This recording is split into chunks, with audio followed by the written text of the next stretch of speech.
మన హిందూ సాంప్రదాయంలో ఎంతో పవిత్రంగా భావించే అధిక జ్యేష్ఠ మాసం ప్రారంభమైంది. ఈ మాసాన్ని పురుషోత్తమ మాసం అని కూడా పిలుస్తారు. 3 సంవత్సరాలకి ఒకసారి వచ్చే ఈ పవిత్రమైన కాలంలో చేసే పూజలు, జపాలు, దానాలు ఎన్నో రెట్లు ఫలితాన్ని ఇస్తాయని పురాణాలు చెబుతున్నాయి. అయితే ఈ మాసంలో ఏమి చేయాలి, ఎలాంటి నియమాలు పాటించాలి, మరీ ముఖ్యంగా ఏ పనులు అస్సలు చేయకూడదు, ఈ వీడియోలో పూర్తిగా తెలుసుకుందాం. కాబట్టి వీడియోను చివరి వరకు తప్పకుండా చూడండి. ముందుగా అధిక మాసం అంటే ఏమిటో తెలుసుకుందాం. చంద్రమాసాలు, సూర్యమాసాల మధ్య వచ్చే తేడాను సరిచేయడానికి వచ్చే అదనపు నెలనే అధిక మాసం అంటారు.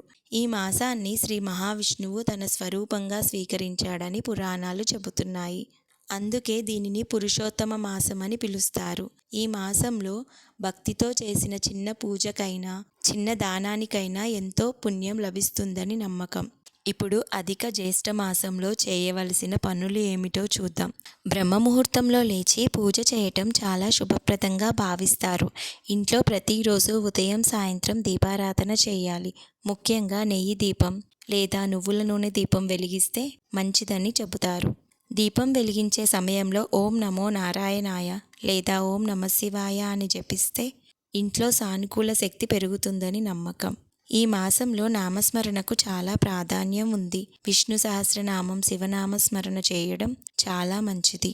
సమయం లేని వారు కనీసం 108 సార్లు ఓం నమో భగవతే వాసుదేవాయ అని జపించినా మంచి ఫలితం లభిస్తుంది. అలాగే ఈ మాసంలో పవిత్ర గ్రంథాలు చదవటం కూడా ఎంతో శుభప్రదం. భగవద్గీత, శ్రీమద్ భాగవతం, సాయి సచ్చరిత్ర, శివపురాణం వంటి గ్రంథాలను చదివితే మనసుకు ప్రశాంతత లభిస్తుంది. ఇప్పుడు దానం గురించి మాట్లాడుకుందాం. అధిక మాసంలో దానం చేయడం ఎంతో గొప్ప పుణ్య కార్యంగా భావిస్తారు. అన్నదానం, నీటి దానం, వస్త్రదానం, పండ్లు ఇవ్వటం ఇవన్నీ చాలా మంచి పనులు. ప్రత్యేకంగా పేదవారికి సహాయం చేస్తే భగవంతుని కృప లభిస్తుందని చెబుతారు. గోవులకు గడ్డి పెట్టడం, పక్షులకు గింజలు వేయడం, కుక్కలకు ఆహారం పెట్టడం కూడా పుణ్యప్రదమైన పనులే. ఈ మాసంలో దేవాలయ దర్శనం చేయడం కూడా మంచిది. సాధ్యమైనంత వరకు విష్ణు ఆలయం లేదా శివాలయానికి వెళ్ళి దర్శనం చేసుకోవాలి. కొద్దిసేపు ఆలయంలో కూర్చొని ధ్యానం చేస్తే మనసుకు ఎంతో ప్రశాంతత లభిస్తుంది. ఇప్పుడు అధిక జ్యేష్ఠ మాసంలో చేయకూడని పనులు ఏమిటో చూద్దాం.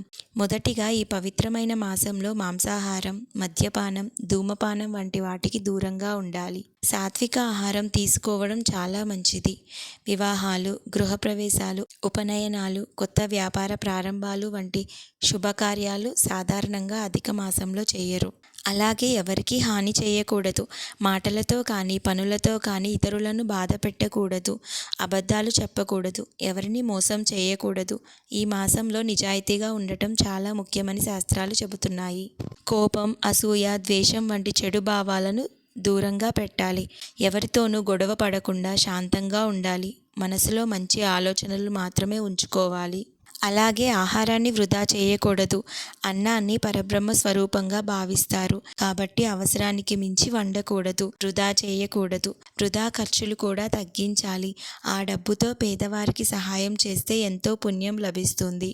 ఇంకో ముఖ్యమైన విషయం, ఈ మాసంలో దేవుడిని నిర్లక్ష్యం చేయకూడదు. పెద్ద పూజ చేయలేకపోయినా కనీసం కొన్ని నిమిషాలు దేవుడిని స్మరించాలి. ఒక్క నామస్మరణ చేసినా భక్తితో చేస్తే భగవంతుడు సంతోషిస్తాడని పురాణాలు చెబుతున్నాయి. అధిక జ్యేష్ఠ మాసం అనేది మన జీవితాన్ని మార్చుకునే ఒక పవిత్రమైన అవకాశం. ఈ మాసంలో భక్తిని పెంచి మంచి పనులు చేస్తూ, ధ్యానం చేస్తూ శాంతిగా గడిపితే జీవితంలో ఎన్నో మంచి మార్పులు వస్తాయని విశ్వాసం. చిన్న పూజ చేసినా, చిన్న జపం చేసినా భక్తితో చేస్తే భగవంతుని ఆశీర్వాదం తప్పకుండా లభిస్తుంది. ఓం నమో నారాయణాయ, ఓం నమఃశివాయ. ఈ వీడియో మీకు నచ్చితే తప్పకుండా లైక్ చేయండి, షేర్ చేయండి. అలాగే ఇలాంటి మరిన్ని భక్తి వీడియోల కోసం మా ఛానల్ను సబ్స్క్రైబ్ చేయడం మర్చిపోవద్దు. ధన్యవాదాలు.